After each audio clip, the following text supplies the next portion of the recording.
Welcome everyone to the Film Vault. That is Anderson. I'm Rob Beer host. Today, we're in Flickfestions. Probably some movies. Bros, of course. The new, big, sexy, as Anderson calls it, movie in the theater. Phantom of the Paradise, assigned to us by Chad Ice. And of course, Confess, Fletch. We can Flickfest about. Confess, Fletch will be Flickfest. Yes, Brian, it'll be Flickfest. I've been wanting to say that. It's the best part of that movie. I like the wordplay. Yeah, it's Confess Flex.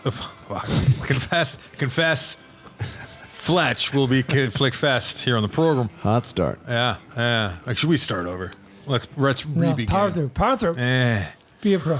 How have you know my voice is going a little bit? Yeah, I've noticed that. What's up? Drink some hot tea and some honey and do that. Tea. What's going on?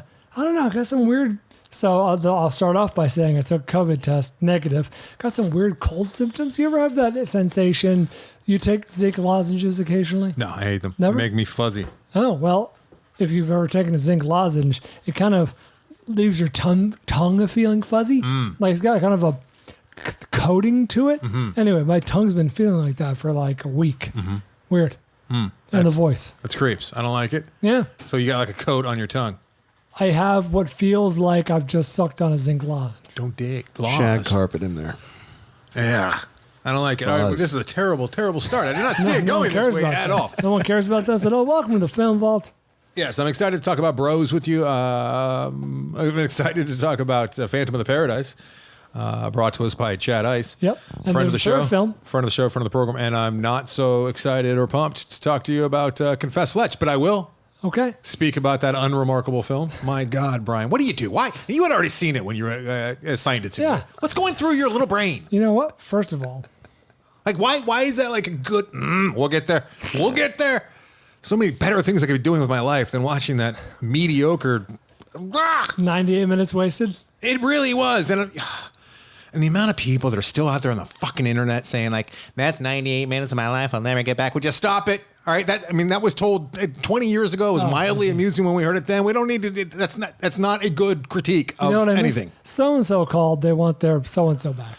That's just as bad. Yeah. My fucking son, he's 5 and he's dapping. Like who's teaching their children to dap, and then they're going to kindergarten and dapping, and then my son is coming home and dapping very poorly. Is his birthday imminent? And you know what he said the other day? Oh, I think it was 2 days ago. He's like, "Oh, dude, that was sick." I'm like, "No." And I tell my wife, I'm like, "Hey, Jillian, you know, he said this." I'm like, he said that part of my soul died when I heard him say, "Dude, that was sick." And she just, without hesitation, says, "Leave him alone." Been hanging out with Zach too much. I do have to leave him alone. Do you think she has one of those chambered at all times when you talk? I don't even know if she heard what I said. I might have said, "Hey, honey, I want to renew our nuptials because I'm so in love with you. It's our 10-year anniversary." Leave him alone. Leave him alone. Honey, the freezer's broken. That could go any number of ways. I mean, who's teaching their child to dap and then sending them off to school? Is your actual 10-year anniversary coming up? Yeah. Yeah, look at you, buddy. What are you doing? Is that the trip you're taking? We were going to take a trip. We're not taking a trip. Every guy, his birthday's right around then, too. So it's like everything got kind of confuffled. I'll take her out to dinner somewhere. Nice look burger, at you. You burger all joint. romantic. Little Taco Bell. I can recommend some places. Let's, I'm sure you can. His eyes were sparkling when he said it's so Avery gross. saw the legitimate joy in my face. Let's talk a little bit about this week's topic before we move on with this week's the top Flickfession. 5. Yes. Yeah, so we're doing, it's an interesting... Anderson called me in a cold panic today. It was not a cold panic. The rare distress phone call. No, it was something that I wanted to discuss with you because I wanted to make sure that we were on the same page going into this. So I had sent you a very good topic a week ago, and you didn't even default to no. You just came back with a new topic, which I liked. I liked the spirit of it, which was top 5 offensive gay characters because, you know, we got Bros coming out, which is a modern day rom-com. Partially written by Billy Eichner, who is America ready for that kind of rom-com? So I'm like, yeah, it's a good week. Calls next. Good week to take a look at that. And I just, was thinking, we'll find some like hilariously over the top gay characters that I'm sure would be offensive today. And then as I'm doing the research throughout the week, I'm like, we gotta do something about this because if I'm being honest, none of these characters are offensive to me personally. I'm not going to lie and go, I am offended. I agree. I'm not offended. I'm sure that people could be like I can put myself in the mindset of a lot of people, and like if I'm underrepresented and I'm part of a group that I see the same fucking tropes over and over again, I'd just be annoyed and frustrated and like, fuck you, you lazy writers, right? I don't know if offensive is the right word. So in doing my research, in the actual research, which is where I'm looking at lists and stuff. Oh, did I come across some things that pissed me off? a lot of gripes out there. A lot of lists that involve characters that aren't offensive at all. What I read more often than not was the offensive thing was the lack of a missed opportunity. Like this was a same-sex couple that was referred to as the neighbors, yet they got no screen time. This is very, very offensive. They could have made love on screen, but they could have just hold hands. Right. So saw a lot of that. So I called Bryan and I said, hey, you know what? There are offensive characters in the sense that like maybe they're so frustrated and gay that they murder the protagonist in the beginning of the movie. Right? That happens. I could see that could be. And I know that Silence of the Lambs has not aged well, but that was not the spirit of what we're doing here. Mm. We're doing comically over the top gay characters. So you did, yes. Mine are a mix. Well, mostly, in fact, entirely ones that don't hold up by today's standards, mixed with underdeveloped, let's say, played for one note, usually comedy or ridicule. Butter jokes and the comic relief. Nope, Anderson, please. We're trying to give these people the respect they deserve. These people, bray. Hey, when you first have a friend or know someone who is gay, for sure. I don't have any gay friends. You know what I mean? Like, because we grew up in the very homophobic 80s. Sure. All right. And it's more than I'm sure I had. me. I thought we were going to get past that. I'm 5 years your senior, and you just fucking love to. Oregon Trail generation. I mean, Thank you. Brian really does. Fucking millennial. Generation X. Ride the coattails of things that he has. He's the kind of guy that would be like really proud of his name.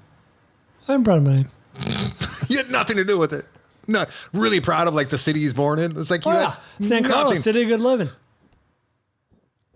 You're so proud of being 5 years younger than me. It's like one of your claims to fame, and like you had nothing to do with that. Reminds me of how when you broke the news that Atticus was on his way, and I a week or a month later said, by the way, we're having a baby in September. Oh, you copied me. I copied you. That's what you said. I don't recall saying something so foolish. All right. So, yeah, it's interesting, though, because, you know, I have many gay friends, and I'm sure I had gay friends like when I was in elementary school, but I didn't know they were gay. And I think nowadays kids are going to be growing up having gay friends in school, sure, knowing that they're gay like much sooner than you and I. Out gay friends. Whereas back in our day, more yours than mine, it was like, you know, you were closeted for fear of being oppressed in some way. And there's no denying that our idea of what gay was shaped by popular culture, and so we could see how some of these things would be very, very damning and damaging. Right, Christy, bring those yoga pants over here.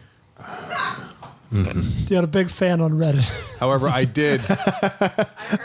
I did Hey, grow up. That's the hardest you've laughed at anything I've ever said. I did grow up with Jack Tripper as like my older brother, essentially masquerading as gay. Masquerading as gay in a very funny yet possibly offensive manner. So yeah, I just wanted to clear it.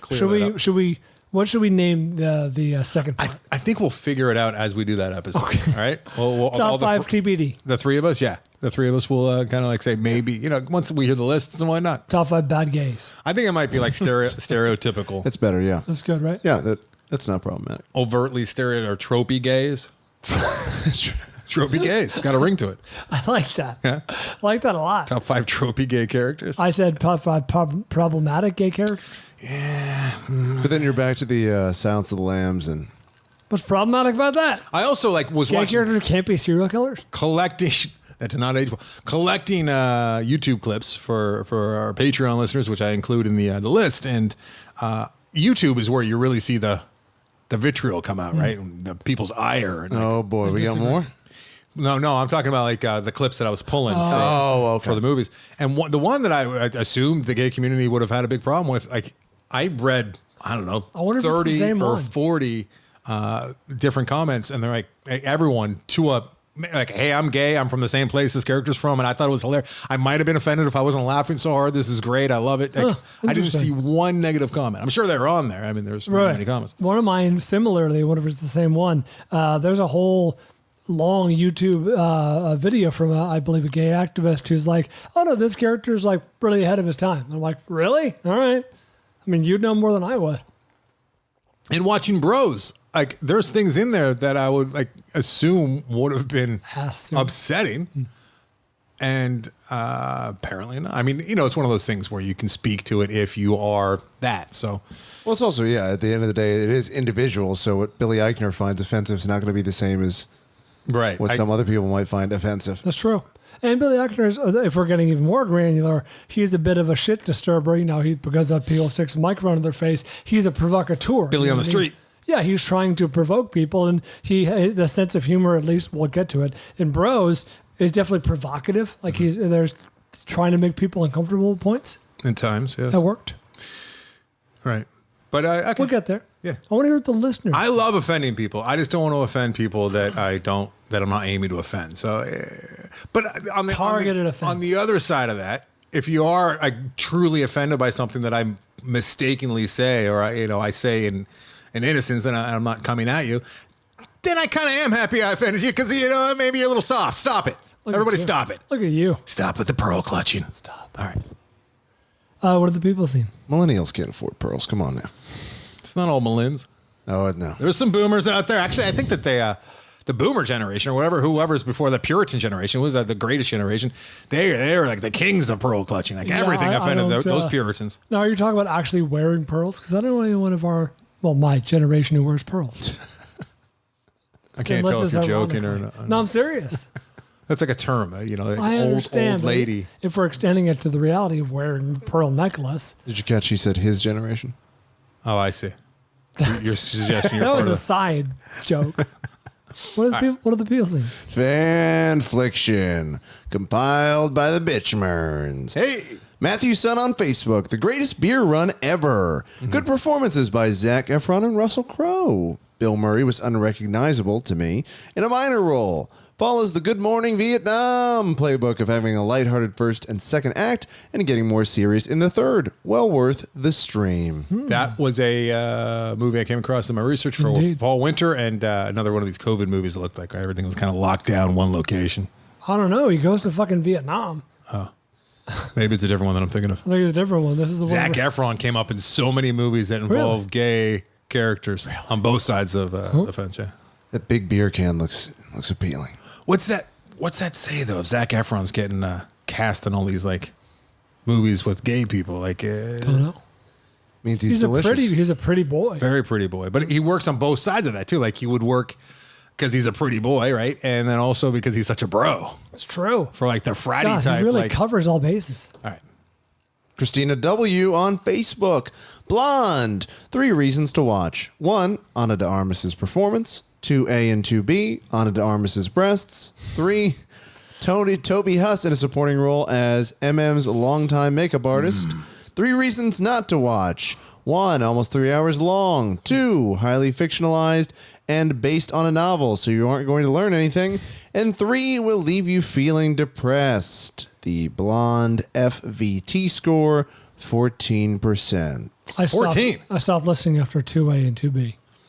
I don't think the 3 hours kind of got me, like, especially if it's not based on a whole lot of history. Like, I don't know if I need to see this. And as nice as Ana de Armas' breasts are, number 1, saw him in Blade Runner, number 2, and also even 3 hours of just perfect breasts is pushing it.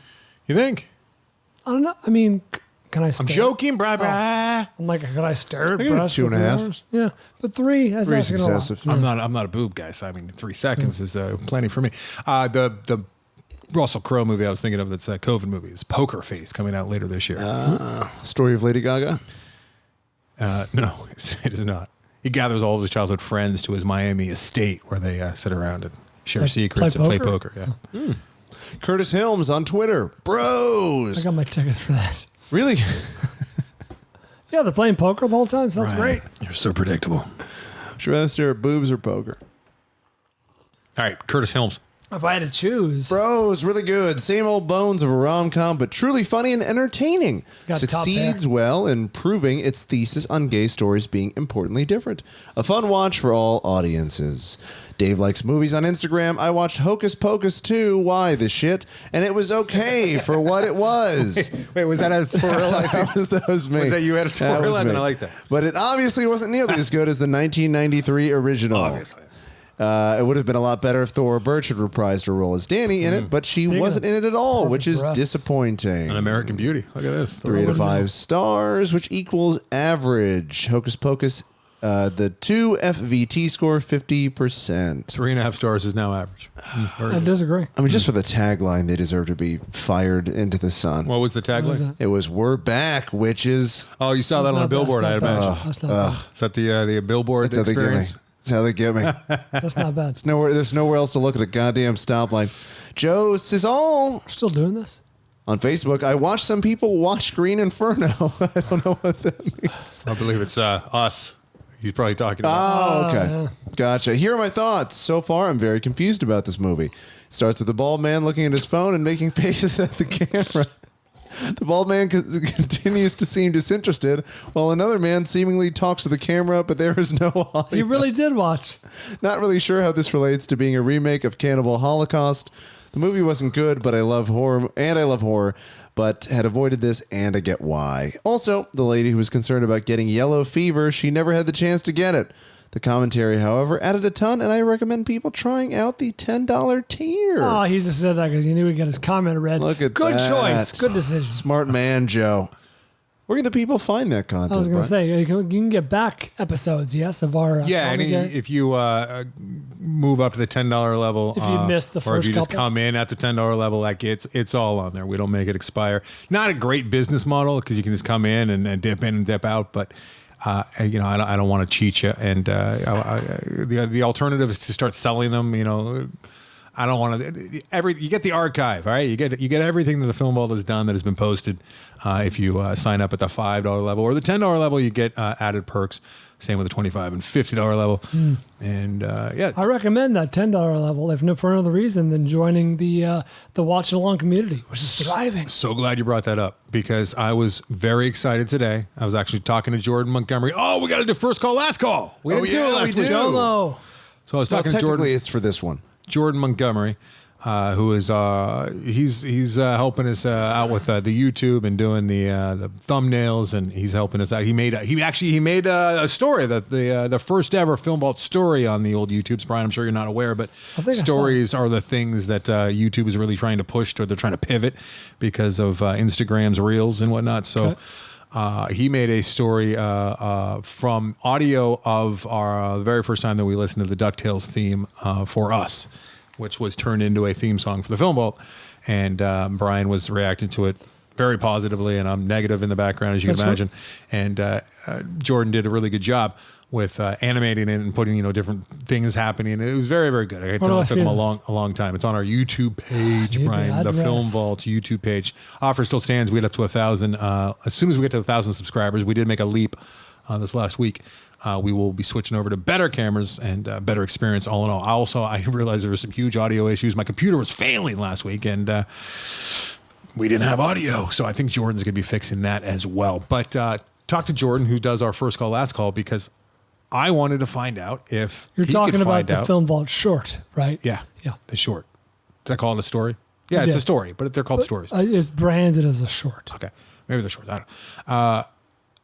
I was delighted to see a movie is available streaming on Apple if you're a Apple TV subscriber, which I think a lot of people are these days with the old Sure. Ted Lasso and different content. So I really want to do this movie, and I'm afraid this is going to go away.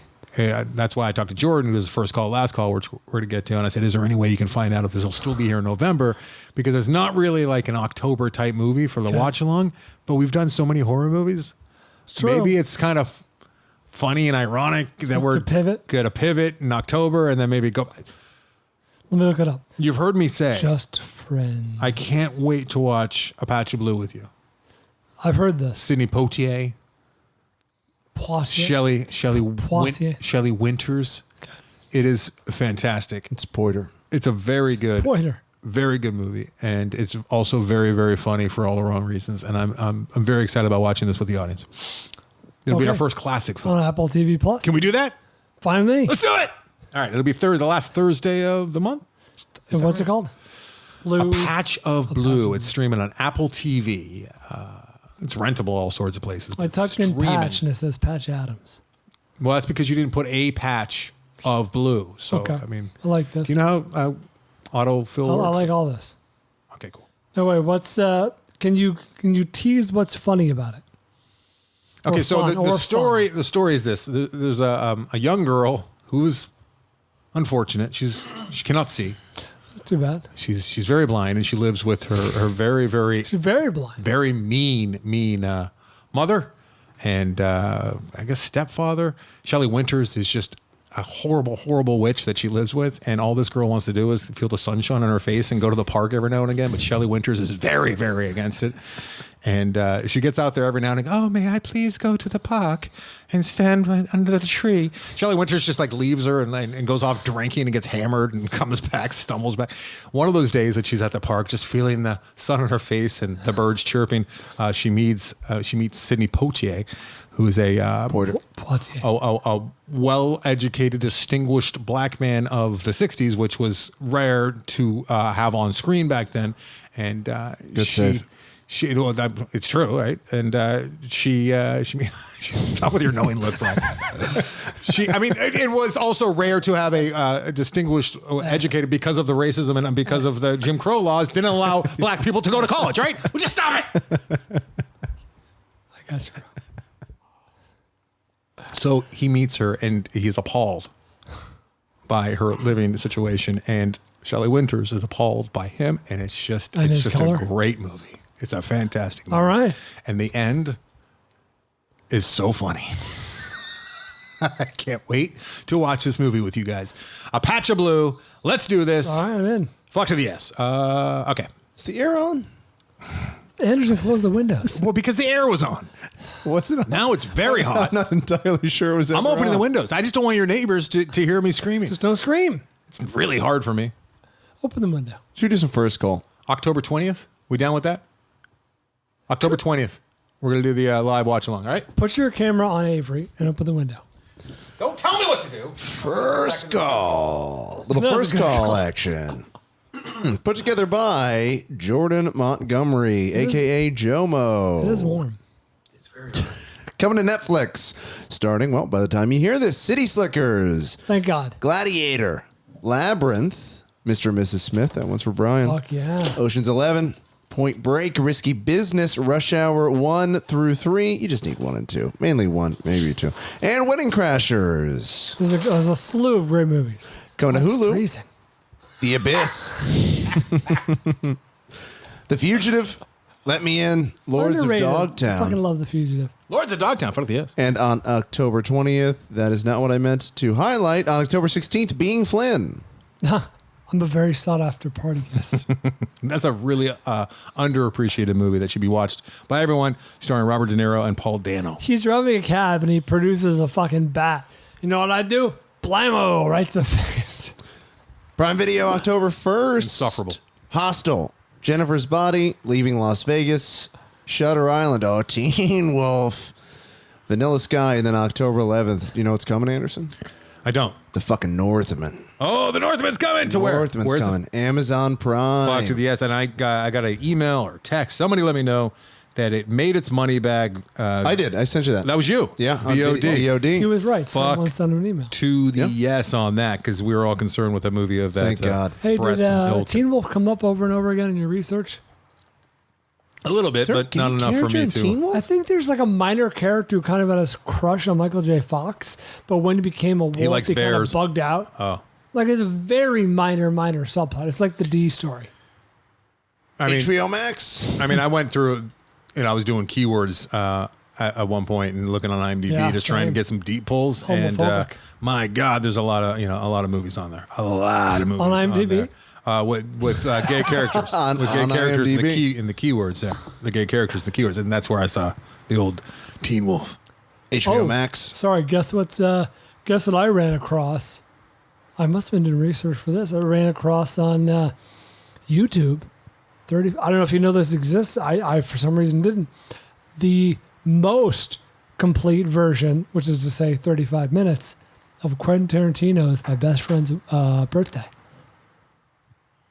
It is rough. I don't care. It's black and white. Sounds not really synced well. I don't care. Yeah. I'm gonna assign it to you. It'd probably be more interesting than half the shit you assign to me. That's really mean that you would say that. It's honest. HBO Max. October 1st, Butch Cassidy and the Sundance Kid. Tight. District 9. Nightcrawler. Bad News Bears, the original, 1976. And The Witch. Good shit, HBO Max. The Good Witch. Shit. You Peacock. ever see that witch, Brian? No, but HBO Max got something else going on. You didn't see The Witch? Yeah, they're unloading and burying all of their movies and using the company as a tax No, write-off. You they didn't see got- The Witch? He did not see The Witch did because not see he The doesn't. Witch. He doesn't care for quality. Why would you? He was probably watching Isn't that- Just Friends Isn't again. that clear by now? Yeah, he didn't bother to see The Witch. This might be the most upset I've been on the show. I don't think he's Wow. seen The Lighthouse. I don't like movies. That, I guess is I've not more seen understandable because it's not for everybody. You The actually Witch told is me for not to The Witch see is everybody. not for everybody. Oh, it should be. Fucking no, it's not. Should be. I'd like to weigh in on this. Wait, Black. What's the goat's name? Black Adam. No, Black Phillip. Black Phillip. Black Phillip. It's good. It's good. Black Phillip rules. Oh, it's I wouldn't good. know. Black Phillip. Oh, that 360 at the. Oh man, It's such a well-made film. They put him on the map. You're like, who is this guy? Who are these brothers? excellent. Excellent. I saw a studio screening of that one. It was like my own little theater that I got to go to Beverly Hills to see. Yeah. It was a very nice experience, Brian. I believe you. The Witch, which is a good movie to watch in the month of October. It's great. Enjoy. Which movie? Peacock, October 1st. Apollo 13. Devil Wears Prada. That's for Brian. E.T. Oh, I love that movie. Galaxy Quest. Godfathers 1, 2, and that's it. Yes. 7. And on October 30th, Bryan and Charles. Yes. Where is that? I think that's on Peacock. On Peacock, right? They're throwing it my way. I'm seeing ads Charles. because I finally cut the cord, Barbara. Did you? Finally cut Good the for you. cable. Good Got for no you. cable, and I finally talked to Did they wife. make And it it easy just on you? no, not at all. They called me. They've called me 3 times. Far from it. Try to hold Atticus hostage. But yeah, so we're on that Peacock, so we can watch, Below Deck and whatnot, and they're throwing a lot of Bryan and Charles ads, that are like stills of the movie. I'm like, I love to see that movie, kind of breaking free. Building the buzz. Yeah, exactly. And lastly, on the Criterion channel, on October 4th, Night of the Living Dead. So that is First Call, everything coming to you on streaming. Look at us. Thanks, Jomo. Thank you, Jordan Montgomery. All right, and away we go. Let's take a quick little break here before we get What are to we gonna do? bros. Let's do a quick little break. I feel like We're going to pay some bills. I feel like tap dancing outside your daughter's room for a moment, if that's Why? cool. No. Oh, well, You know how I'm to tap gonna go dance? do that. Doesn't everyone? I mean, is it a skill? I guess tap dancing well is a skill.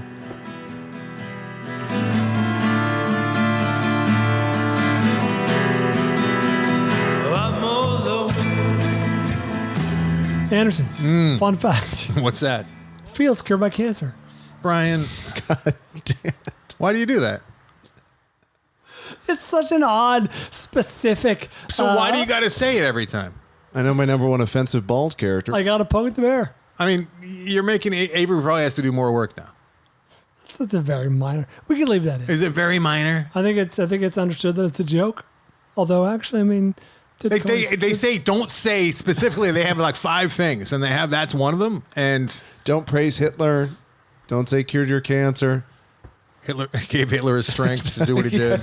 Don't say it made Hitler stronger. All right, let's. This is do all you want to good. just mark it and This is all good. you just leave it? Come on. We can just start. I don't No, know. let's just leave it. We won't send them this air check. How about that? Oh, wait, let's just start. We can start over. No, let's go ahead and keep going. Anderson, I mean, it's going to be in the YouTube feed. That's true. We're already fine. I feel like I dominate. Feels, thank you. I feel like I dominate these reads with my stories of woe. Oh, me, I was going through chemotherapy and I couldn't sleep and it really helped me. But we You don't sound just like we that, don't. too. That's how I sound when I talk about feels and my woes. But we don't spend enough time talking about your experiences with feels. That's okay, Okay. because I talk a lot about movies. Premium. See, oh, go ahead. No, I have the vials. I have the mints. I have less mints now because I gave you some of my mints Fewer. because you were fiending for the mints. I really Brian. You was. really, really need those mints. But yeah, knowing that it's there, knowing that I can rely on it when I have these highly anxious mornings. A lot of times it's in the morning when I wake up, and I wake up with panic attacks as it is. That's terrible. That's just how I wake up, especially now that I'm off this other medication that subsided them, but it was doing, there's always there's no free lunches. But heard that. Now I'm waking up with my panic attacks again, and usually by the time I get out of the shower, they're gone. But some mornings they're not; they're just still there, and I don't know why that's funny. And knowing that I can go to Feels and that's going to subside my panic attack, I don't know why it's so funny that I have panic attacks all day long. He said he wanted you to talk more, and then just laughed at your ridiculous. misfortune. Yeah, what the?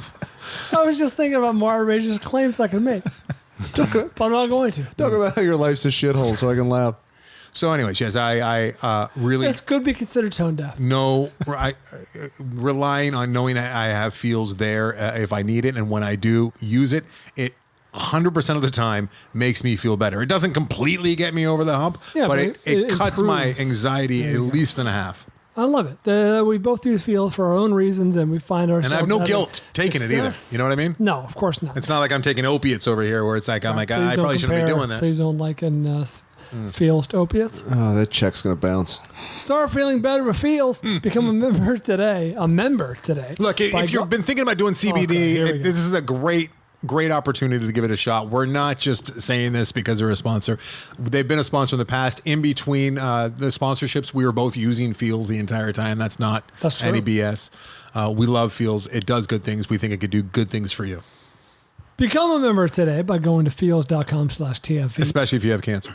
And you'll get 50% off. Well, no, it won't happen for long. And I mean, and you have a hard time sleeping because of that cancer, right? because Right, Brian? I mean, that's your experience. you're so overjoyed that it's gone. No, it's not gone. It just helps Because you. of your chemotherapy. Yeah, the hard work of the of Big Pharma. Feels.com/TFE, and you'll get 50% off your first order with free shipping. That's FEALS.com/TFE to become a member and get 50% automatically taken off your first order with free shipping. Feels.com/TFE.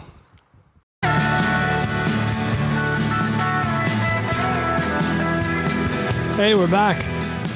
Time to talk about some movies. We haven't yet to speak of a movie. We've talked about a lot of movies. How dare you? Where do you want to start? We should start with the big sexy. Make your joke. But there's nothing to joke about. Bros is a film. Oh, That's I thought for sure you're going to go with Confess Fletch. that's it. That's your joke. Pretty, No, he's mad. He pretty forgot to do it. mediocre movie. Bros is a 2022 film directed by Nicholas Stoller. He, the director of Get Him to the Greek, Forgetting Sarah Marshall, and Neighbors. All right. I'm going to tell you something, and you may never look at me the same way again. But Christy often gives me shit, criticizes for the way I hit my K's in work and Get Him to the Greek. She's like, why do you do that? I'm like, I'm hitting my K. Get Him to the Greek. Are you supposed to hit the K? What is it? Get Him to the Greek? Greek. Greek. I mean, you go Greek. You can That's just go why I Greek. do a K. Greek. You don't have to go. You accentuate it. Greek. You put an exclamation mark on it, and I don't blame Christy for a lot of things, and For a lot of things. a lot of things that she is upset with by you. All right, what are we doing? Bros is a real two-hander. Stars Billy Eichner, who also co-wrote the film with Stoller, and Luke McFarlane, star of many Hallmark movies. Although if you're like me and the wife, you don't need to be reminded of that. Really? You had seen this guy before? Oh yeah, I had this guy's never a big star on the Hallmark never, Channel. Never laid eyes on this man No. before. Very John Hammie. He's a pretty man. He reminded me a lot of a younger John Hamm. He's a more athletic Because John of Hamm. Confess Fletch. 90% Rotten Tomatoes. This is in theaters now. 90. That That's slipped. What the fuck? Slipped. Come on. Didn't we kind of foresee that coming? Like, there could be some backlash from maybe the community. No, I don't think that's why. I mean, No.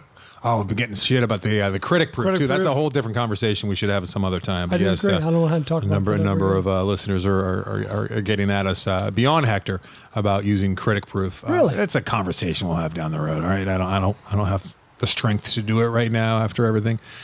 But what we said is just because something seems critic proof, I realize that that's offensive to some people to say things are critic proof, and I think I'm being misunderstood, which is kind of par for the course with me. My entire life I've been misunderstood. Right. That's the beauty of a podcast. You can try and explain yourself at least, right? But You got the forum. what we brought up is you. All right, moving on. What you forget about that when you say something is like that a critic is the like perhaps there's gay critics who don't like this movie like for any reason, right? And they don't have a problem at all with giving it a negative review. So I'm not saying that that's 10% of the critics out there are gay and don't like the movie, because I don't think that's the case at all. That would be a wild coincidence. All right, let's talk bros. How much did we need to set up for our audience? I imagine there's a percentage of the audience that has no interest. Really? I don't think it's a huge percentage, but it's something. I mean, if you like something about, Saving Sarah Marshall. Yeah. This is in this Forgetting Sarah Marshall. Christ. Or Get 'em the Greek, which I enjoyed quite a bit, and the Judd Apatow type of humor.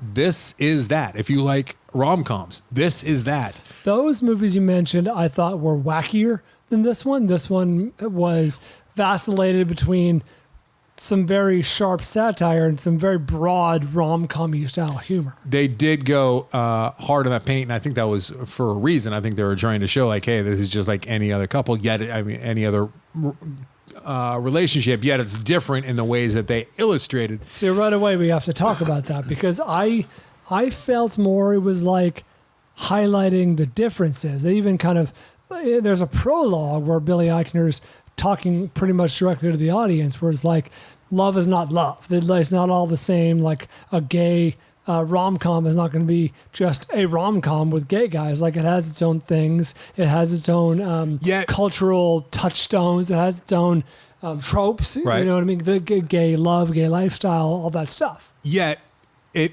was the most telegraphed movie I've seen all year, as far as paint by numbers. Like I knew exactly where this was going. Conventional. I mean, very conventional. The plot was. But yeah, but the numbers were all the same. The paint was different, and the paint was kind of excellent. Like I fucking love this movie, and I really laughed out loud you loved it. a lot. Now this movie is going to live and die by Billy Eichner, because I absolutely love Billy Eichner, and I don't know how many of our listeners know him, how many of them have appreciated him on Billy on the Street, which was a fantastic show that I watched religiously. He was also a Parks and Rec though too. Okay, so maybe people, because I knew him through that. I I haven't seen a ton of Billy on the Street, but I saw him in Parks and Rec first, so people might know him through that. He's got too. a particular brand and of comedy, and Very acerbic. he was toned down and subdued in this, more subtle. He was toned down. Oh, compared to like Billy on the Street. There's a bigger version of this. I don't know a lot seen about. Billy on I've the seen Street? clips. I haven't seen lots of episodes. Really, he's like way crazy, like Really? like over the top in your face with his comedy and his ridicule and his cuntiness, for lack of a better this is term. a mainstream Billy, This is a more subtle, subdued Billy. Yeah. approachable Billy. Flyover Billy. That's But I right. mean, it hit all Well the done. beats you'd expect in a rom-com, and I have to think that was intentional, or they're just going for like the broadest audience and give them what they expect in a relationship movie. I don't know. Okay, so there's a number of problems with that. Number one, so we rarely talk about box office, but that's the story right now, like why the movie underperformed. And like Billy Eichner's, he's a little catty sometimes, and he's like It's a better word than cunty. I'm gonna use that. He basically saying straight homophobic audiences didn't come out to see my movie, but that could be true, that could not be true. But there are some fundamental issues at work here. Number one, the audience for rom-coms and movies in general. Now, I'm not talking about you, me, Avery, or really anyone listening. I just mean like the general populace go to see movies for movie stars. They go to see movies to see fucking Sandra Bullock and Channing Tatum and Brad Pitt run through the jungle. They didn't give a shit. If this movie was that movie with these stars, they wouldn't give a shit about it. It's big stars, unless like a word of mouth situation, of course, like fucking My Big Fat Greek Wedding. But this movie suffers box office wise. I think it's well acted, well performed. I enjoyed everyone in it. Box office wise, you're gonna have a hard time. You're already up against it, and now you're not dangling a star, a recognizable household name to get people in the theater. That's strike 2 and 3. Well, I mean, I don't know how it would go if it was Zac Efron and Harry Styles. Like, do you think that would get a whole lot more people and in there? I don't think it would, I'm not advocating that to be a better movie. I'm simply saying, Would more people show up to watch them make out than to less? I think so. Yeah. Yeah, for sure.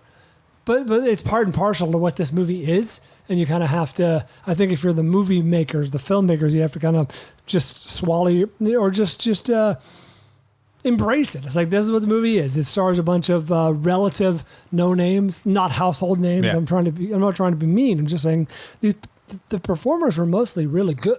This seems like it didn't cost a ton of money either, and I think that really it's on the studio backing it and really giving it a big, broad, wide release, which is great. And I think that when a movie is this good, and what's interesting is take this however you like. I know there's sensitive people that will hear this and be turned off, but I am very turned off by two guys getting it on. I'm very turned off by it. I think as am I. Two dudes making out. Like I have biological this, for. I'm sure some of it's learned from growing up when we did, but also I think it might be I remember Dr. Drew saying like there's a biological threat response. Sure. And, I got to tell you, through exposure, I was like desensitized to it by the end of this movie, because there's a lot of it in this movie.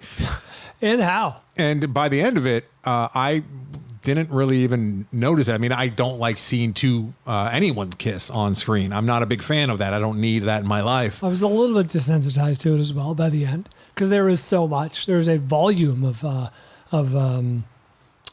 I wouldn't say gay sex. Well, there is actually. There's some very explicit gay scenes, gay sex scenes in it. But I'm wondering. That was one of the better laughs when the interloper came into their bedroom. That was. I had a good shot. I liked it more where Billy was like leaving, where he was with the baseball players, and there was a lot of group sex going on, and I don't know if you get that in a straight movie. I don't think you would, because that's not part of the lifestyle, right? I really do feel like it illustrated, it showed, peeled back the onion and showed me a lifestyle that I'm not familiar with in that realm, right? The dating realm. Sure, and of course. It makes perfect sense. Oh, and the hookups, the grinder hookups. Because I'm a guy and I know what it is like to be a guy, and I've always thought that if I was a gay guy, it would be the fucking greatest as far as like, yeah. Because that's all the world is. So it's one of my drops. You're such a dick. I really enjoyed this movie, though. That said, I didn't love the end. I think that I can't imagine Billy Eichner liking the end on the stage without giving anything away. Yeah. It seemed like maybe that was he finds out he's straight. No. Real spoiler alert. It seems like that was a compromise that he had to make to. Felt a little. That was the only part of the movie that felt generic to me. The whole movie, I mean, the relationship arcs and like what you see, is coming, and all. It was. There's a lot of good stuff in this movie. So much good stuff. Though. I will say now, I'm trying to divorce myself from talking about the quality of the movie and talking about decisions that were made in development. I think a big fundamental flaw with this movie is, okay, I enjoy some rom-coms, and I imagine people who really enjoy rom-coms enjoy them for partially the same reason, which is, number one, you go in like enjoying the tropes, right? The meet cute, the breakup, the makeup, all the stuff, all the silly stuff that you're going to get with a rom-com. In addition to that, you can kind of turn off your brain with a rom-com and just kind of enjoy it. I'm not talking about our audience. I'm talking about like, this is a. You're thinking box office, and you're approaching this movie. We rarely do that, but I think it's interesting. Well, you're defending, or you're trying to counter Billy's knee-jerk reaction that it's due to homophobic audience not coming out. I mean, that is. I don't doubt that's a part of it. I don't doubt that. It has to be. If I'm in high school, even today, like, knowing what I know, and I got like a guy friend and we're two straight guys, I don't know if I'm going to be like itching to go see a gay rom-com. I think, true. You know what I mean? I think it would be very uncomfortable for me. Obviously, I mean, just thinking like, is he going to think that I'm coming on to him? I don't want to. I asked him to the movie. I don't want to send mixed messages. So with that small sliver of the audience, how much of the box office relies on 17 to 19-year-old males? Totally. And in addition to that, to finish my thought, this movie, whereas most rom-coms you can turn your brain off to an extent, or at least dial them back, this movie asks you to think. Mm-hmm. This movie poses like situations you probably have. I'm saying me really as like a cis white straight male haven't really considered or encountered. You know what I mean? I was saying that exactly. Like they peel back the onion. But this movie is asking you to like keep your brain on Yeah. which is hard that's a hard sell for a rom-com. It's like, oh, it's not fun and fancy So free. confusing to me that people would want to turning your brain off in a movie. Like, how do you even like stay awake? I don't get it. Like, the only way that I'm energized is if I'm actually being challenged a little bit and having to like follow things. It's so bizarre that people I want to go in and just like flick it off. How do you not fall asleep? I turn my brain off. I'm asleep. I can't turn my brain off. That's why I can't fall asleep. Try some feels. Yeah, there was probably a half a dozen jokes in here that were over my head. We didn't even talk about it. That's another. There were cultural references that I was like, I bet that's funny. Yeah, I bet that was a really good joke. And I was, but that's like a lot of things, like a lot of, like especially foreign films. Like we don't quite understand some of what they're putting down. We can't pick it up because it's not, from our world. But it's based around, Stonewall riots, which don't get enough play at all. Were I didn't know much about them. Big part. I had to research a little bit more after the movie because they kept coming up and coming up and coming up in this movie. And which is fine. The most interesting thing was that the police that showed up that began the aggression back in 1969, the Stonewall riots, were the Public Moral Squad. There was a Public Moral Squad roaming the streets, a police squad called the Public Morals that were roaming the fucking streets. Make sure two dudes weren't holding hands. And the Stonewall Inn was actually mafia owned, which all of the gay clubs and gay locations were mafia owned back then because that was the only way. Most clubs were. And a lot of clubs were in general, yeah. But didn't know this. So Billy Eichner is a podcaster, very, very successful podcaster. And we see him podcast in the beginning of the movie, which was a bit of a cheat. Lets us see who he is as a character. It's a good 3 minutes of exposition. We never see him work again for the next like 2 years of his life. We never see him. I guess it's just thought of as, it's a podcast. So he just goes, does that in the closet 15 minutes a week. He's not wrong. In the closet. Oh, I see what you did there, bro. That's good. Some of the stuff. So he's trying to kick off this LGBTQ history museum in New York, and some of the scenes that take place in the table in there with all of the different groups from the LGBTQ the woman from Greener Grass. Yes, I was very excited to see her. She's like a character actor. But I really think you're in my house. She's got over 100 credits. Oh, she was on Glee. Yeah, I think she's best known. But this movie has so many funny moments and great moments and just really good writing. Sure, I mean, it's Billy Eichner for sure. You see Billy Eichner. Everything there is to love about Billy Eichner is in here, and he doesn't shy away from being real. I mean, Cunty is better than Caddy in this situation because that scene with the wine glass and with the mom, and there's so much good. I would like to see this movie again. I love this movie.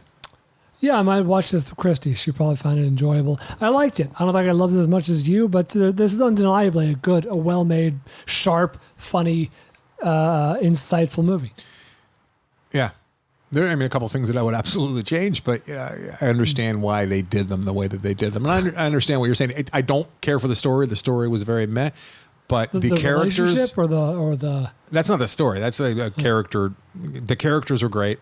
I felt like his counterpart was a little stiff at first, but then he grew into the part as he went. The McFarlane, Luke McFarlane. Yeah, Luke. I ended up really liking him by the end, and they got me. Like I truly wanted them to be together, which is a sign of a good rom-com. A lot of rom-coms, I don't give a fuck about either one of these people. I don't care if they're together or not. I don't care. And it's so inevitable that in a regular rom-com they're going to end up anyway. It's like, why are we doing this? Right. Well, I mean, that's one of the problems with this movie is it followed all the same tropes of a rom-com. Yeah, but it also put what I felt like was an authentic spin on them. You know what I mean? Like, here's the trope in the straight movie. This is how it would work in the gay movie. To an extent until it didn't. And then it followed, right? So you're saying if it was better, you'd like it more? It's not one of those movies. It's not.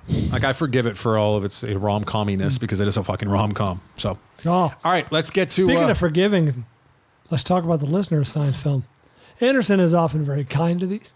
Let's take a quick break. We're taking a break? Yeah. For what?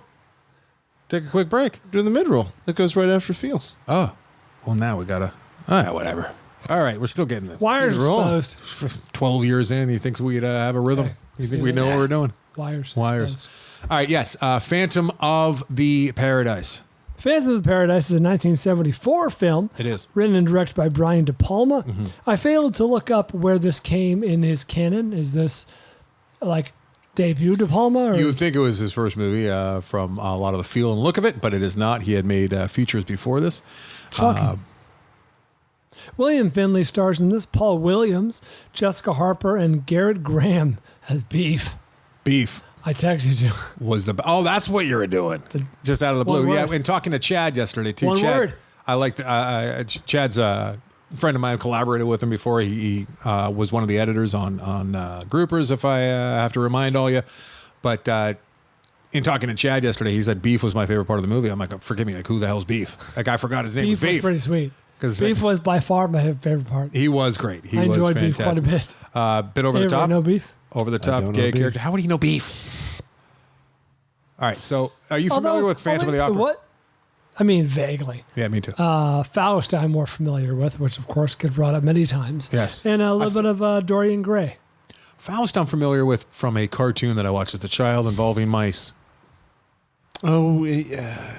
There was a mice Faust? Kind of. Dr. Rats and Faustus? mice and like a sign right here with blood and there's like cackling and the woman really wants to be a star with her voice. I watched it numerous times. Yeah, vaguely It's a story that's been assimilated into popular culture so seamlessly. I don't think people even know the source material. This movie is so that era of 70s that Hey, makes can I me jump feel uncomfortable. And I don't like the feeling that I have when I'm watching these kinds of things. Dr. Faustus and its author, Christopher Marlowe, were played in Shakespeare in Love. He's the other writer played by Dermot Mulroney? Or who's the guy? Is it the guy who keeps seeing Shakespeare Colin in the Firth. bar? No, and he gets killed in a bar fight. I don't know, but you just gave away part of a movie that That's people never know. happened in real life. Can we talk about this movie and not talk about your fucking trivia? Because we're not playing a trivia crack. They call him Kit Marlowe. This movie had I read Dr. Faustus. this movie came out a year before Brian, I want to kill you. I would like to destroy you. It's so ham-handed. This movie came out a year Tessa before says that all the time. I want to destroy you. Rocky Horror Picture Show. Speaking of explicit gay scenes, I watched a very good show on really? HBO Max called I May Destroy You. Watched it like a year and a half ago. Very good show. Some very, very explicit gay scenes in that movie, in that show. I wasn't sure how to take that show. I enjoyed it. It was riveting, but didn't know what to do with it. So I never brought it to the program. But I May Destroy You. Good. A lot of people would enjoy that. This has some camp. This has all camp, Brian. So I felt like I had a dusting of camp. So there's some imagery in here that I really, really like. It's De Palma's. I think it's his fourth feature film. He did Murder 86% of Rotten Tomatoes. Murder a la Mode. Murder a la Mode. Greetings. The Wedding Party. To Bridge This Gap. Oh my God, he made a bunch of movies before he got this one. This It was seems like his first nominated movie. for an Oscar for best score. It's like an 8th, 9th movie that he made. My God, came out the shoot making lots of PG movies. movie used to be wild. This Flag is thrown around. There's a harem of women and lingerie boobs popping out. A lot of stabbing, suggestion. Suicide. So the lead who plays the Phantom, his William Finley. William Finley, his eyes are bulging out of his head. Some memorable imagery. It reminded me of Suspiria. That's no mistake. I don't think, because Jessica Harper, who's in this one, is also from Suspiria. A lot of the same kind of tones and colors. A very, very Rocky Horror Picture Show. But a year before Rocky Horror Picture Show, which is very impressive. And very musical all the way through. Lots and lots of musical numbers. It's effectively a staged musical. Right, but they don't actually break in a song when they're interacting. Yeah, but there's a lot of like actual stage performances with 3 different bands throughout: the Juicy Fruits, the Beach Bums. On this? I mean, it's the story of Phantom of the Opera with a little Faust thrown in, right? And so this guy's making music, and then he has the music. He fancies himself a songwriter. And the music is stolen by Swan. Played by Paul Williams, who a very recognizable character actor. You know his face if you saw him. I think I mainly knew him as a kid from all of the what was it, the Smokey and the Bandits. I'm pretty sure he was in those. Real Cannonball Run. Yeah, Smokey and the Bandits. Recognizable. Yeah, so he plays the devil effectively. Oscar winner. Was he? For songwriting. And this movie has 3 different bands in it that steal the music or play on stage, and it's Swan steals the music and like distributes them to his productions. right. And he's opening a new club called Paradise, and the movie is all about not selling out and being true to your art. And That is one theme. That is the main theme, really. And what's funny in talking to Chad, this movie was caught up in like post-production hell for 2-3 years. Really? So it really predates Rocky Horror. There's a lot of crossover with Rocky Horror, as you'd imagine. But it really predates it, but it got in a whole lot of hot water with copyright infringement. And ironically, they were stealing things that they didn't have any right to do, evidently. So I didn't know that's that. interesting. I feel like this movie, I wasn't given a fair shake because it's so music driven. And I go back to Rocky Horror Picture Show. I absolutely hated that. This was not made for me. I was made to watch Rocky Horror for hanging out with an older crowd and going to a few of the shows a few times. And like the third or fourth viewing, I'm like, you know what? Songs are getting stuck in my head. I love Rocky Horror. First time out? Yeah, I only saw it once and Terrible. loved it. Loved it right from the start. I watched this movie There are twice. several full-length musical numbers. Twice I watched this Right. movie. I watched Phantom of the Paradise. After talking to Chad, I had a lot of work to do in my garage. I threw it on again. It was on the TV as I was doing stuff. Gotta tell you, the music's much better the second time around. I still do not like this motif. It's gonna make me uncomfortable forever because of childhood trauma. It makes me uncomfortable. Yeah, there's something about this that fundamentally turned me off. Sorry, Chad. I didn't love it. You know what though? To Anderson's point, I enjoyed parts. Beef was fantastic, and there are parts that will stick with me forever. Beef was Swan's like final answer because Swan is a music producer, a sleazy music producer who's constantly creating these new bands and releasing these new bands. That's right. It was the same guys too. Played all the different bands, which really? I don't know if you were supposed to realize that or not. I didn't They get show you that in the credits that it goes from the Juicy Fruits, who are like a bebop, like rockabilly band, right, from the 50s, doo-wop band, and then it goes to the Beach Bums, or like the Beach Boys era, and then it goes to like this not even death metal, like this Kiss type violent Glam rock.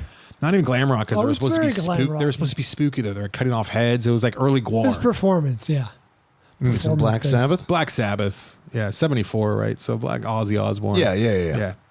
It's showing that they kept selling Blue out. Oyster Cult. Save. All right. Save. Wow, I don't know where to go with that. So yeah, that's that. I don't want to talk about Confess Fletch. Oh, really? Yeah. Why not? Why would I? I signed it to you. Yeah, I know, but like, there's nothing to talk about here.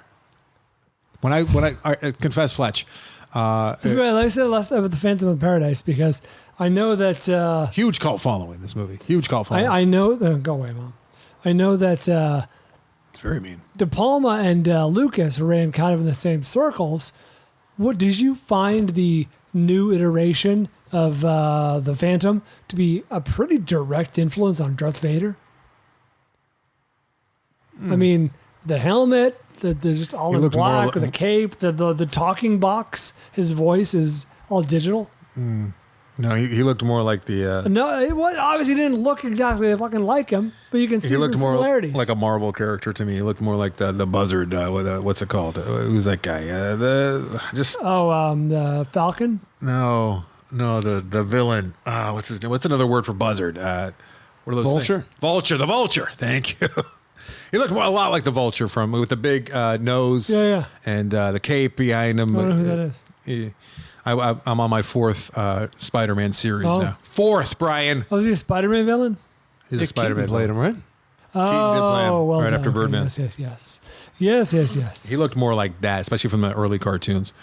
We don't have to spend a lot of time on Fletch. It's how you remember what food I described it to you as last week as you walked out the door? It should have been like white bread. Meringue. Just whipped egg whites and sugar. Confess Fletch, directed by Greg Motala, starring Zev Barrow. The director of Superbad and Adventureland. No, starring John. I'm sorry, that's written by. Stars John Hamm as Fletch. This didn't have to be Fletch. I feel like it could have been any movie. Why put Fletch in Well, I here? think it's based on a novel, one of the many Fletch novels. Okay, it makes sense why the mystery was so involved and probably coming A from little too involved.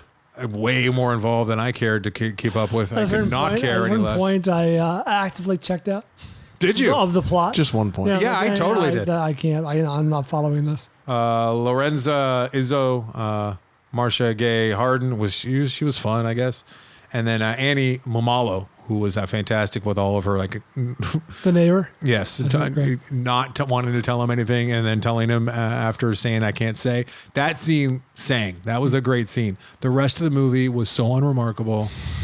I try to give you Unimpressionable. a little break, a little meringue on top of Brian, your that pie. makes me tired. Those movies make me so tired. Did you say Roy Wood Jr.? I didn't say Kyle MacLachlan either. I was very excited to see Is that Kyle John MacLachlan. Slattery? And John Slattery's in there. He's underused. This movie, I like John Hamm. I worry for John Hamm because How's he looking at this? he looks fine. He looks but handsome. I think watching Striking. Don Draper all those years, Right. which I don't think you did. See, I'm not burdened. It's really hard not to see Don Draper, and none of us knew that he was kind of a goofball and had this Yeah. great sense of humor. And he's great. He's like the kind of guy you want to be around. Snarky Fletch. And maybe without Don Draper in his past, I would have accepted him as this. Well, that's on you. Yeah, possibly. I mean, that's also why I don't like Sicarios, because I had seen all of Breaking Bad by the time I saw Sicario. That's a fun thing. Gina Grad on the Adam Carolla show says the same thing about Sicario, but because of Narcos. Mm-hmm. And it's like, all right, you're allowed to have two different things in your life about the same thing. This movie never. You know what was missing? It was missing that Toby Huss character. I was waiting, and I guess Annie Mamalo is the closest we got to it. Yeah, but But it was Yeah. missing that punch, that yeah, oomph. And no one was really threatening in this. It was all still. I never feared for Fletch. No, but they asked you to with They like did. the tonal shifts where it's like we're gonna have some serious music now, and he's getting onto something, and then we didn't get the absolute goof that we got with. I remember Fletch watching it as a kid, and it's like, oh, look at Chevy Chase being a buffoon Yeah. and Snarky. silly and somewhat snarky. Yeah, Brian's in this? Greg Metallo looks like Does Brian. it look like me? Yeah, Oh, the nice. director looks like, and he's the guy that I gotta Greg show you. He Matola. looks- he directed Adventureland, which I also found to be. I'm not being mean here. He makes movies that aren't for me. He made Superbad, which people seem to enjoy, and Adventureland, and It's a handsome son of a bitch. some others. But Brian, do you have a list, like an ongoing list, or do you want help to talk about these movies that you've choked down? Well, there was a part of me that realized if it was just me talking about this into the ether, you would tune out, check your email, or do whatever you do. It's what I wanted to do while watching Confess Yeah, Fletch, well, but guess what? that Now we're talking about Fletch. wouldn't have been fair to the movie, so I stuck it out and stared at it for. It's not a bad movie. It's just so meh. That's the problem. I wish it was bad. At least there'd be something. There's nothing to hang my hat on. Nothing. No. Except for anger. It is lightweight, I will tell you that. I don't. I'll meet you that's- halfway. That's what Below Deck's for. I already got lightweight in my life. There might have been too many wacky characters. Yeah, I was thinking that because you don't like the movies where like every character's wacky. You were talking about that just a couple weeks ago. But That's Fletch what this himself movie is. isn't wacky. He's Fletch is- wacky. He's a Cerbic. Oh, there it is again. There it is again. No, Marcia Gay Harden. I wasn't quite sure what she was doing as the Countess. She seemed. Did they have some kind of relationship at some point? Feels like they're all having a lot of fun on set. Makes sense. I was not in my chair. This is the one I saw at the theater near you. Oh yeah. You saw it right before you came to my house, Terrible. and then you watched Cat's Eye. Brian, What a night! Cat's Eye though has way more oomph, way more punch. I think Cat's Eye has stuck with me more. Oh, absolutely, for sure. I saw them both within the hours of each other, and I remember Cat's Eye much better. This movie it's like made for Hey. people to waste time. Yeah, you're missing a finger. It's good. That's Cat's Eye because you reference. kept smoking. Let's get the fuck out of here. All right. Yeah, I see. You're missing another finger now, Bri. Don't assign me movies like this anymore, please. Why? Why? Because said it was enjoyable. It's just a waste of my time. Those are 98 minutes. I'll never get back. You know what I'm saying? I try to assign you levity sometimes. Give me levity then. This was is not lovely. levity. This is light as air. I enjoyed it, but 3 stars, just above average, 2 stars for me. just below average. Yeah. Far below average, Brian. It's kind of movie like Far below. don't be a dick if you're in the room and like somebody puts it on the TV. Don't be like, yeah, you shouldn't have this on. Just leave the room. That's what 2 stars. Just let it happen. 1 star. 1 star is like you actually You take have to action. say something. You say no. This should not be watched by Yeah. anyone. Active intervention. Yeah. This is just you save yourself. You walk out of the room. 3 stars, like yeah, you might even sit down and watch it. Yeah, like, oh, that scene. Yeah. Wait for that scene. There's one of those scenes in this movie. Yeah. 1. That's not I was Some movies have shocking. none. I looked up the Rotten Tomato score after. Shocked. 86, something like What that. the fuck is going on? It's an enjoyable movie. You're way too hard on this. No, it's not. the economy. Remember one of the things I would changed by my co-host, improved by my co-host. Yeah, I know. I was thinking that while I was watching enjoying this. silly movies. I was trying to. There's not silly enough, though, Brian. It was just silly enough. It was like a roller coaster that kind of like goes up and then it kind of just like goes down soon. Like the grade is like 2%. It's like, what kind of roller coaster? It's a light hill.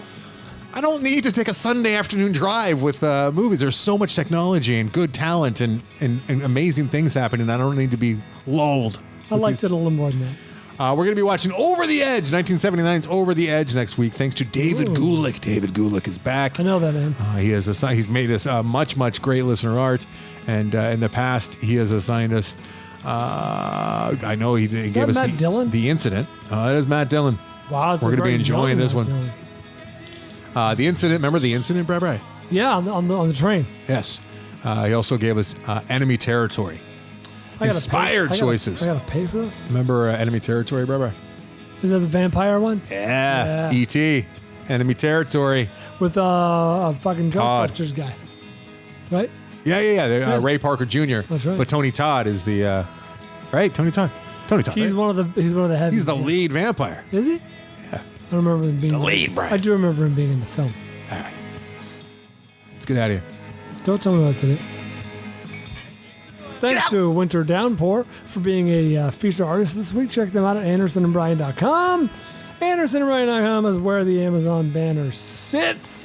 Do us a favor and tap that banner when you're shopping. Costs you nothing, helps us out. Instagram, Anderson. What are you saying? Just mad about Confess Fletch still. Anderson and Bryan on Instagram. Facebook, The Film Vault. Twitter, The Film Vault. And thank you. YouTube, which is not on here, but that's okay. We'll get it next time. I sent you a new one. Yeah. No, the YouTube isn't on it. I sent you a new. Let's get up to 1,000 subscribers there. So subscribe so we can get better cameras up in this bitch because it's a promise we made to ourselves. To you, it's a deal. We got work there, so let's try and do that. Hey. It's the Film Vault podcast is what you want on YouTube. Just Google the film. There's a Or link just, right there in the show notes at the very There's top. lots right? of ways to find it. YouTube, and there's really good stuff happening there with the clips. I think that we're going to be. Oh yeah. Does anyone know? I should have asked this to Giovanni. Does anyone know which episode the original clown not there happened? Because a number of people said that they would like to see that in some kind of a short story form. All right. I love it.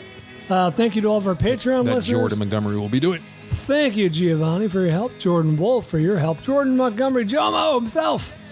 Mitch Burns, and of course Mike Cole for all of your help. Check out Addie's Antiques over there on the old Facebook. Oh, I got kicked out of a. Oh no, Pluto. Before I even got in, I got turned away for a scuff violation? up. Oh no. Yeah. What happened? I told a woman where she should go because she was a horrible person. Was it hell? AndersonandBryan.com. AndersonandBryan.com. And we do it for Van Gogh! Under